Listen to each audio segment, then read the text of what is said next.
Protesta ang salubong ng iba't ibang grupo ng mga manggagawa ngayong araw bilang paggunita ng ika-124 na taon ng araw ng paggawa.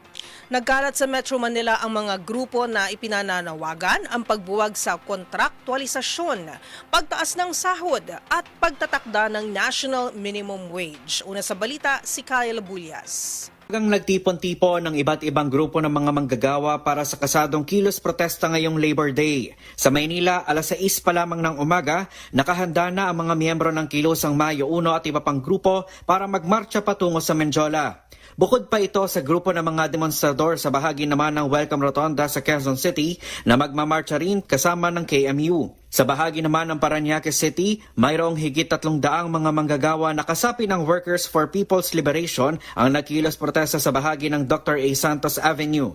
Aabot naman sa 500 miyembro ng iba't ibang unyon ang nagtipon sa Marikina City Hall Park para makiisa sa mga kilos protesta sa Maynila. Samantala, may mga idineploy ng mga aabot sa 500 tauhan ng Eastern Police District sa bahagi ng EDSA Shrine kahit na wala namang mga grupong nag-apply ng permit para magsagawa ng kilos protesta. Sa bahagi naman ng Menjola, nakapalibot na rito ang higit sa 1,600 kapulisan bukod pa ang mga ibinarikadang mga harang na may barbed wire at container van. Ayon kay NCRPO spokesperson Major Hazel Asilo, hindi hahayaan ng pulisya na makarating sa Menjola ang mga demonstrador na hanggang San Sebastian Recto lamang.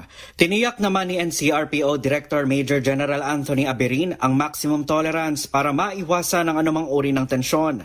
Iisa lamang ang panawagan ng mga manggagawa at ito ay ang pagwawakas ng kontraktualisasyon, pagtataas ng kanilang sahod at pagsulong sa 1,200 pesos na National Minimum Wage. Sa panayam ng Research News kay K.L. Merlabog, National Chairman ng KMU, sinabi nitong hindi na makatwiran ang sinasahod ng mga manggagawa dahil hindi na ito nakasasabay sa pagtaas ng presyo ng mga bilihin. Kaya tinutulak bilang minimum na kahilingan ng National Wage Coalition. Ito yung broadest sa wage coalition ngayon. Pero yung 1,200 ay nakabatay dun sa family living wage. No? Ito mismo yung tinatakda na matagal na nakaukit sa ating saligang batas pero nagdaan at dumating ang mga presidenta ng Pilipinas ay wala pa rin nag-implementa ng tinatawag na family living wage para sa mga manggagawang Pilipino.